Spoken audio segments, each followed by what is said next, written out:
Hey everybody, it's Jason Blaha here, and today I want to chat with you guys a little bit about why, in my opinion, the deadlift is arguably the king of hypertrophy exercises. And what's fascinating to me is that you see so many people in the evidence-based fitness world, particularly the bodybuilding circles, because they have their own weird ideas, even though they'll claim to be evidence-based, but they'll completely ignore science. Right? They see this massive separation between size and strength and all this other nonsense. And it's quite fascinating to see the disconnect there. But the reality is you'll hear them say that, but the only study that I've ever seen that looked at hypertrophy from the deadlift showed that it was arguably the best hypertrophy exercise ever.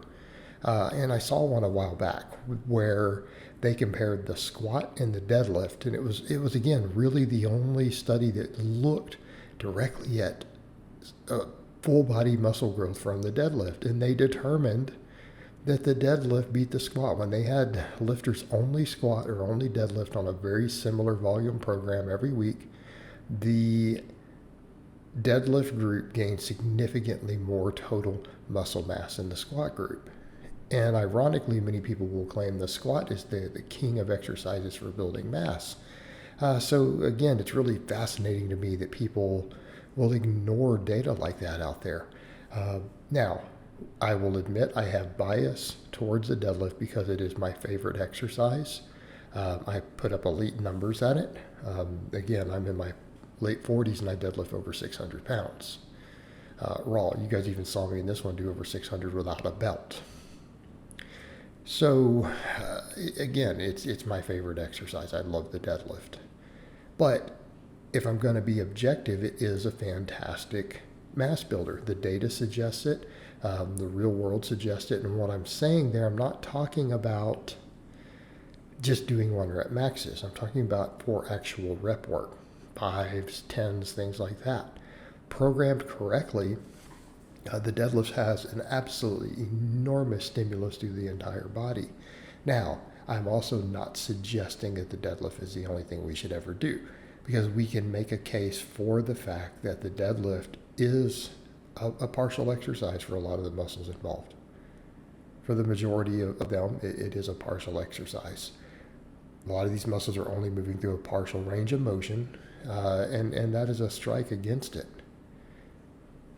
Right, that's a strike against it, because if we were only going to do one exercise for a muscle, we would really want to chase long ranges of motion. But look at the ranges of motion on a lot of the posterior chain. It's quite extensive. It's things like lats, quads, all of that, where it's a partial.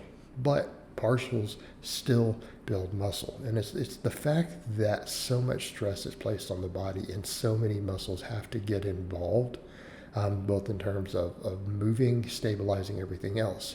And people don't always realize that. They think of it as maybe a glute and hamstring exercise. And yeah, you look at the EMG studies, it is enormous on the activation for those, even the hamstrings, right? The lower back, the erectors. But if you watch people who deadlift, oftentimes there are many people who really only deadlift, who build big traps and all sorts of stuff, who aren't really working their back with other movements. So you have to put that in context. Yet they still build really big traps. Right? It builds big forearms. A lot of these muscles to where they really are not moving through a significant range of motion. Yet it still builds them when we observe it in the real world. But yeah, the data suggests that it is a phenomenal mass builder. Now, the argument we could make against the deadlift is because it puts so much stress on the body, there's so much axial loading involved that it can be very difficult on recovery. And realistically, that's the only negative we can make about this movement for just getting you strong and thick. But the main thing we're talking about in this one is thick.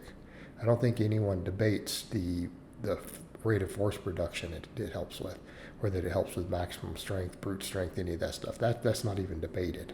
I would think or hope it's not debated by anyone who's being serious about it. But the hypertrophy is. And again, the biggest argument that can be made is the recovery side. And that's one reason I would tell people, we can't rely upon the deadlift exclusively for a lot of these muscles, mainly because it will beat us up if volumes go too high. But if volumes are kept moderate, we're not taking sets to the bleeding edge. We're approaching them calmly with good technique. The recovery is a lot more manageable. But yes, the axial loading, the recovery side, the fact that we're moving a lot of these muscles through a partial lets us lift enormous amounts of weight. In my case, I can deadlift over 600 pounds. Right? It's a middle-aged guy. But it will make you thick. Maybe not your pecs, maybe not your triceps, so on, but your back, your entire lower body, yeah, absolutely.